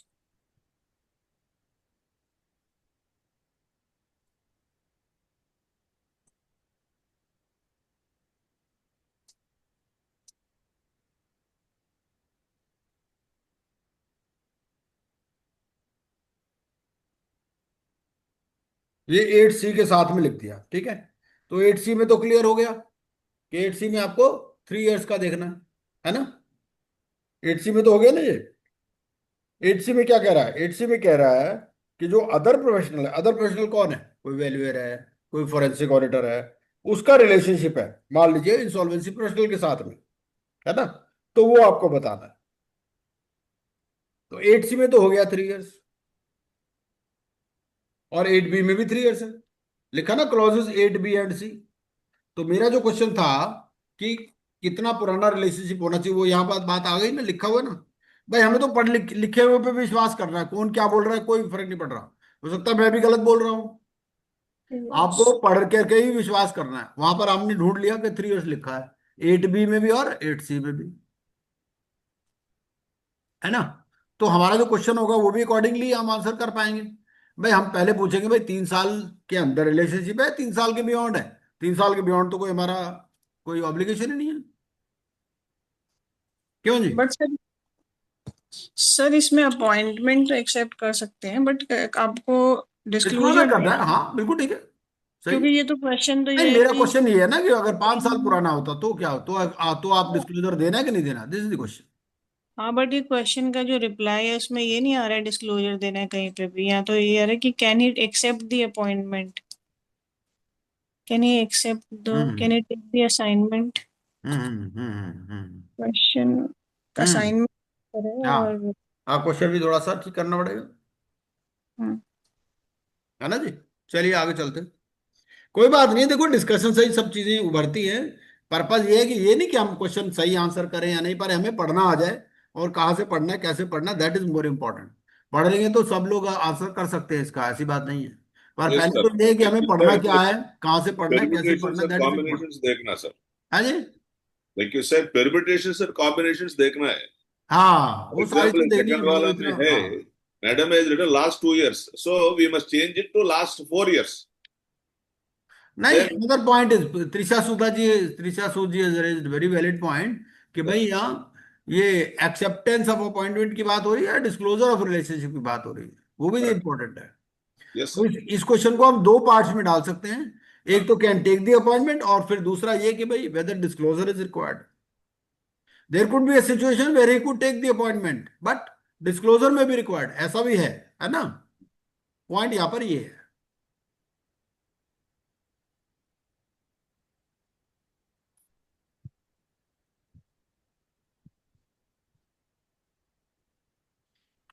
क्योंकि अगर हम चीजों को समझ जाएंगे तो answer कर लेंगे, कोई ऐसी बात नहीं है।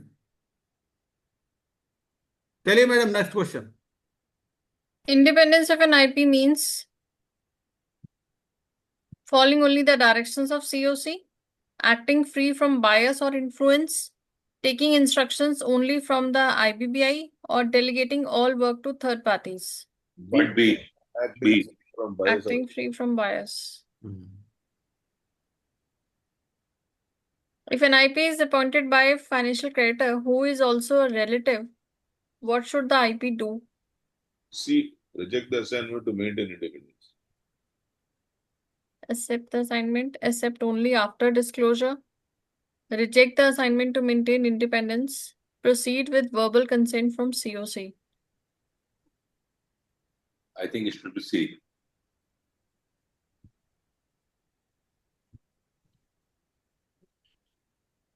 ये क्वेश्चन भी कंफ्लिक्टिंग नहीं है? Financial creditor who is also a relative, relative तो मीटिंग में वैसे अपॉइंटमेंट करते ही नहीं है। आईपी इज रिलेटिव और what? Relative is not.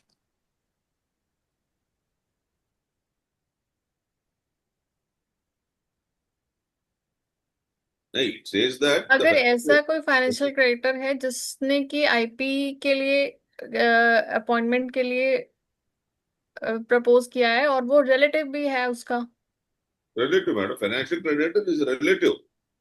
Yes, He has appointed the IP. मतलब they will send the name of the IP to the adjudicating authority, है ना? Yes, So it is likely that he has recommended the name of a certain IP who is his relative. नहीं, मेरे को तो question समझ में ही नहीं आया। Who is also a relative, कौन किसका रिलेटिव है? फाइनेंशियल क्रेडिटर का आईपी जो है वो उसका रिलेटिव भी है सर। हैं? सर नहीं, पहली बात तो ये है कि भाई अपॉइंटमेंट प्रपोज कौन कर सकता है? अपॉइंटमेंट देखिए, अपॉइंटमेंट जो है दो स्टेजेस पर हो सकती है। Either the applicant can propose the name, है ना? यस सर, जब eight the time of filing of the application yes sir, तो ही में अपॉइंट, है ना? यस सर, जो फाइनेंशियल क्रेडिटर होगा या जो कॉर्पोरेट डेटर होगा व्हाइल फाइलिंग सेक्शन 7 एप्लीकेशन और section 10 application, he may give the name, है ना? Right, sir. This is first situation. Right sir, Second is when COC comes into picture, so then they propose the name. अब आपकी stage कौन सी है? आपकी stage शायद पहले वाली है, पहले वाली है सर, COC सेक्शन हुई 7 नहीं की है, है एप्लीकेशन। ना? अभी COC has not yet been formed, जी, है ना? then if the COC मतलब ये है, आपका मतलब ये लेट अस देखो इसको ना, थोड़ा सा कॉम्प्लिकेटेड क्वेश्चन बना दिया मैडम ने। सिंपल क्वेश्चन बनाते हैं। सिंपल क्वेश्चन ये है कि मिस्टर ए है, mister A has given loan to a company, his brother is in the insolvency professional, है ना? तो whether he can recommend the name of his brother, section 7 application वो फाइल कर रहा है mister A. Mister A is a financial creditor, ठीक है? तो वो जो फाइनेंशियल क्रेडिटर है, फाइनेंशियल क्रेडिटर सेक्शन 7 की एप्लीकेशन फाइल कर सकता है, ठीक है? कर सकता है ना? यस सर, चाहे वो रिलेटेड पार्टी क्यों ना हो सीडी का।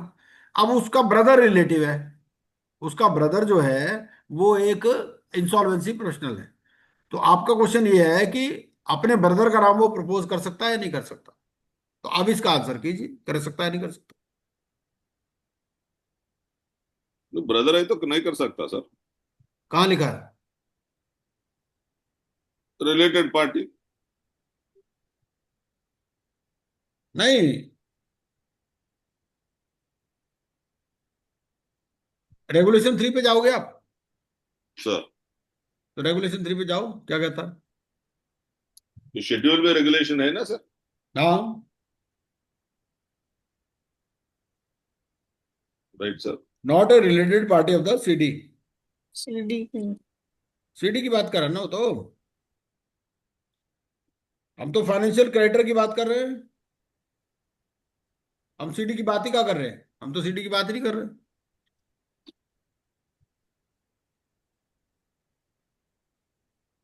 भाई मैंने लोन दिया हुआ है कंपनी को, ठीक है। अब मैंने, मेरा ब्रदर इंसॉल्वेंसी प्रोफेशनल है, क्या मैं उसको अपॉइंट कर सकता हूँ सेक्शन 7 की एप्लीकेशन जब लगाऊंगा तो? अब कहीं बाहर है तो बताओ कहाँ बाहर है। सर नाम तो दे सकते हैं बट उसके आईपी के ऊपर ही आएगा कि उन्हें डिस्क्लोजर देना है क्योंकि रिलेटिव से अपॉइंटमेंट हुई है। वो तो ठीक है, डिस्क्लोजर दे देंगे, बट भाई क्या इसमें बार है? credit- पहला क्वेश्चन तो ये है, क्या बार है, क्या बा, मैं उसका नाम बाहर प्रपोज तो कर सकता हूँ या नजर नहीं कर नहीं सकता? है, नहीं, बाहर तो बाहर नजर नहीं बाहर तो नजर नहीं है सर। 8 के अंदर कवर हो जाएगा सर ये। हाँ, 8 के अलावा अगर आप और देखना चाहते हो तो इसका आंसर आपको कहाँ मिलेगा? फॉर्म 2 होता है, कौन सा फॉर्म होता है वो? रिटन कंसेंट हाँ, फॉर्म 2 होता है सर। तो एक बार अगर एक बार रिटन कॉन्सेंट को देख लो। रूल्स में आएगा। हाँ, एप्लीकेशन टू एडजुडिकेटिंग अथॉरिटी।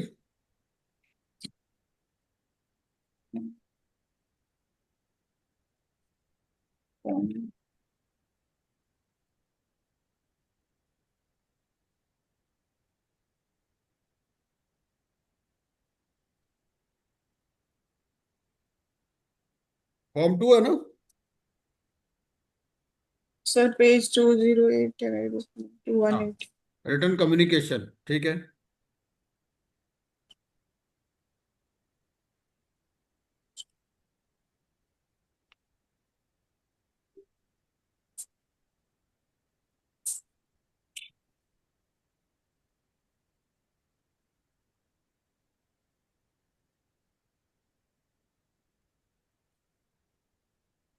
अब यहाँ पर भी वो कोड ऑफ कंडक्ट पे ले गया आपको, हाँ, है ना? पॉइंट नंबर 6 हाँ, मेक फॉलोइंग तो भाई डिस्क्लोजर। इतना रामायण होगी पढ़ते पढ़ते, इतना टाइम हो गया, ये बता दो कि नाम दे सकता हूँ कि नहीं? क्यों सुधाकर जी?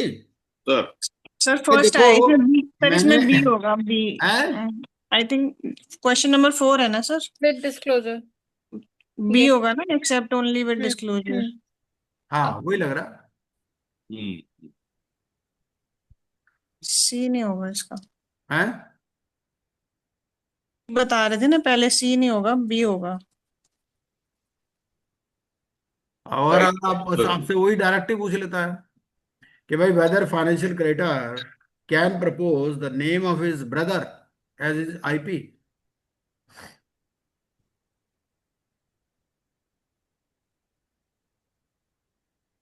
Sir, on the face of it, no लग रहा है सर।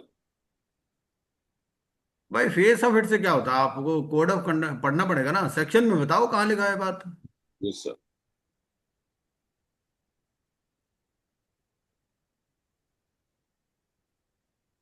क्यों जी? क्यों मोहित जी, आप क्या कहते हो? मोहित जी हैं, चले गए? चले गए मोहित जी। उमेश जी आप क्या कहते हो? सर ये तो ऑप्शन नंबर बी होना चाहिए। हैं? हाँ, नहीं मेरा क्वेश्चन ये, इस क्वेश्चन को छोड़ दो, मेरा क्वेश्चन तो और डायरेक्ट है। मेरा क्वेश्चन हाँ, ये है कि मैंने कंपनी को लोन दे रखा है, मेरा ब्रदर इंसॉल्वेंसी प्रोफेशनल है, क्या मैं उसका नाम दे सकता हूँ सेक्शन 7 एप्लीकेशन में? यस और नो? दे सकता है दे सकता है but with disclosure. With disclosure, yes. Disclosure तो होना ही अपॉइंटमेंट के बाद है, लिखा ना with in 3 days of his appointment. Appointment होगा तभी डिस्क्लोजर है, अपॉइंटमेंट हुआ ही नहीं तो डिस्क्लोजर चाहिए नहीं। अपॉइंटमेंट होगा तो डिस्क्लोज होगा। आपसे ये भी सवाल पूछ सकता है वो। सर वही चीज है ना भाई कि आपने कंसेंट दे दिया, उस टाइम थोड़ी डिस्क्लोजर है, उस टाइम तो कोई डिस्क्लोजर नहीं है। अपॉइंटमेंट होगा तो ही तो डिस्क्लोजर होगा ना, मान लो अपॉइंटमेंट ही नहीं हुआ आपका, तो कहाँ से डिस्क्लोजर हो जाएगा? सर बट क्वेश्चन में तो यही है ना कि if he is appointed by, appointed की बात हो रही है ना क्वेश्चन हाँ में, हाँ हाँ हाँ हाँ हाँ तो हाँ, तो अपॉइंटेड ही फिर है। तो देना पड़ेगा डिस्क्लोजर। थोड़ा सा और ग्रुप में डिस्कशन कीजिए इस पॉइंट पर, है ना? बिल्कुल ठीक है जी। चलिए नेक्स्ट पॉइंट देखिए। अपना पर्पस क्या है, हमें ये देखो, जब तक ये समझ में आ जाए कि भाई हमें अभी और पढ़ना है, और ध्यान से पढ़ना है ना? Yes sir. पर्पस ये होना चाहिए, ये है मेन बात, कि हमें अभी और उसको ध्यान से पढ़ना है। चलिए next question madam. What is the most appropriate step if an IP feels undue pressure from a stakeholder? Follow the instructions quietly. B. Seek more compensation. C. Report and refuse to comply with unethical requests. And or D. Ignore the pressure and continue. सी Report and refuse. सी लगे सी है sir, most appropriate. but he can also ignore the pressure and continue. That also appears right. But I think, sir, I think ये question और थोड़ा tight करना sir, ये पूरा क्वेश्चन को थोड़ा और क्लैरिटी चाहिए हाँ तो टाइट करना है। कि भाई देखो ऐसा है, रिपोर्ट की जहां तक बात है, रिपोर्ट में तो तब तक सुनेगा नहीं जब तक आप देखो एडजुडिकेटिंग अथॉरिटी के पास जाओगे, वही आपको डांटेगा, है ना। वो कहेगा भाई कोर्ट में लिखा हुआ, कोर्ट में लिखा हुआ फॉलो करो, तुम्हारा अपना दिमाग नहीं है क्या, हमारे पास क्यों आ जाते हो बार बार। इसीलिए ignore the pressure and continue. IBBI तो सुनेगा ही नहीं, आईबीबीआई को कोई मतलब नहीं है। So that is one thing, and follow instruction quietly is also correct. नहीं, इंस्ट्रक्शंस क्वाइटली का तो दूसरा मतलब हो गया कि वो उस नहीं जो सर, प्रेशर डाल रहा है उसको ही फॉलो कर रहा है। वो तो immediately we can remove B, seek more compensation. If we remove B, the other three appears to be right, but इसमें which is the best answer, मतलब report and refuse to comply with unethical requests, which may also mean that he's ignoring the pressure and he's following the instructions quietly. If से report तो report करेगा किसको, कौन सुनेगा उसकी बात। देखो इसको let us make it more direct, whether he can go to adjudicating authority, the answer is no. भाई Sir, छोटी छोटी बात के लिए pressure, आप एडजुडिकेटिंग अथॉरिटी के पास नहीं जा सकते। if there is pressure, sir, आप एडजुडिकेटिंग अथॉरिटी के पास जाने के लिए आपको you have to create first sufficient documentation. yes sir, वो डॉक्यूमेंटेशन मांगेगा एडजुडिकेटिंग अथॉरिटी आपसे, Yes, sir. 92 का एप्लीकेशन लगाओगे yes तो sir, without documentation they will not entertain your request. भाई उसने फोन पे धमका दिया या वैसे कह दिया कुछ भी कि तेरे को छोड़ेंगे नहीं, yes sir. तो उससे थोड़े हो जाएगा। तो I think D should be the answer. भाई yes to Ignore the pressure and continue, sir. Right. हाँ और क्या। Sir, report and refuse to comply with it. Report करना मना है. That's what you are telling. नहीं, रिपोर्ट की बात नहीं, रिपोर्ट के लिए आपके पास डॉक्यूमेंटेशन होना चाहिए ना। Correct. भाई आपका सिर्फ मान लीजिए उसने आप एक और एग्जांपल, वो देखो ऐसा है, वो इतने गोलमोल क्वेश्चन पूछेगा नहीं। एग्जामिनर तो आपसे पूछेगा डायरेक्टली कि भाई उसने आपको क्या किया, फोन पर थ्रेट दिया, तो अब आप क्या करोगे, वो तो ऐसे पूछेगा ना आपसे। Yes sir. तो फोन पे थ्रेट दिया आपको, तो आप Because क्या there will be करोगे? no documentation on that. हाँ अगर इंटेलिजेंट बिलो रिकॉर्ड कर लिया समझो सर। हाँ, रिकॉर्डिंग का भी कोई वैल्यू नहीं है, कोर्ट में तो कोर्ट ऑफ लॉ में कोई वैल्यू नहीं है उसको। Okay okay. चलिए नेक्स्ट। तो Next, पूजा जी थोड़ा सा आपने इतनी मेहनत की है, इसको ना थोड़ा सा और डायरेक्ट क्वेश्चन बनाओ। नेक्स्ट क्लास में डिस्कस करें, हैं? नेक्स्ट क्लास में डिस्कस करें। हाँ नहीं, नेक्स्ट क्लास में क्या है, इसको ग्रुप में डिस्कस करिए, इसको ग्रुप में सर डिस्कस करें। सर एक बारी आप रेगुलेशन 7 है जो इंडिपेंडेंस एंड इम्पार्शियलिटी की हेडिंग में आ रही है, एक बारी सर वो देखना वो क्या बोल रही है। उसमें लिखा है कि insolvency professional shall not take up assignment under this code if he or any of his relative or any partner director, मतलब इसमें कुछ रिलेटिव की भी बात हो रही है और सीडी के रिलेशन में भी बात हो रही है। एक बारी आप सर इसको इंटरप्रेट करना क्या है ये। पॉइंट नंबर 7, हाँ तो पॉइंट नंबर 7 में बोलता है an insolvency professional shall not take up an assignment under the code if he, any of his relatives, any of the partners or directors of the IPE of which is a partner or director, or the IPE of which he is a partner or director is not independent in terms of the regulation related to the processes under the code in relation to the corporate person, debtor and its related parties। वो ये कह रहा है कि उसको तो independent होना ही चाहिए, जो उसके रिलेटिव हैं, जो उसके पार्टनर हैं या जो डायरेक्टर है आईपीई के, उनको भी इंडिपेंडेंट होना चाहिए, ये कहता है इस बात। सर एक्चुअली हम पढ़ रहे थे ना कि सीडी के रिलेशन में है और आईपी के रिलेशन में नहीं है, कुछ ऐसा पढ़ा था हमने। तो यहाँ पे इन्होंने कर दिया कि जो सीडी के रिलेशन में है वो भी यहाँ पे कवर हो जाएंगे, क्योंकि in relation to the processes under the code ऐसा कुछ दिया हुआ है इसमें, हम्म। जो हम अलग अलग नहीं पढ़ रहे थे सर अभी, रेगुलेशन 3 नहीं, और देखिए ऐसा है, ये बात करता है इंडिपेंडेंस की, और इंडिपेंडेंस कहां पर डिफाइंड है? रेगुलेशन नंबर 3 में। वो रेगुलेशन नंबर 3 में डिफाइंड है, सीआईआरपी रेगुलेशंस में। सो इसका वो क्या मतलब इन्होंने है? इसका आईपी। मतलब ये है कि मान लीजिए इंसॉल्वेंसी प्रोफेशनल का कोई ब्रदर है, अब वो ऑडिटर रहा है, तो वो ये कहता है कि इंडिपेंडेंट नहीं रहेगा ये बंदा, तो इसको एक्सेप्ट नहीं करनी चाहिए। ये रेगुलेशन नंबर 7 का मतलब है। फिर इसमें मतलब वही आ गया ना कि आपको एक्सेप्ट नहीं करनी, और नेक्स्ट हाँ, में आ रहा है कि आपको डिस्क्लोजर देना है। इसका मतलब कि कोड में दोनों ही बातें आ गई, एक्सेप्ट नहीं भी करनी और डिस्क्लोजर की बात भी आ रही है अलग से। डिस्क्लोजर तो सिर्फ 3 साल की बात है।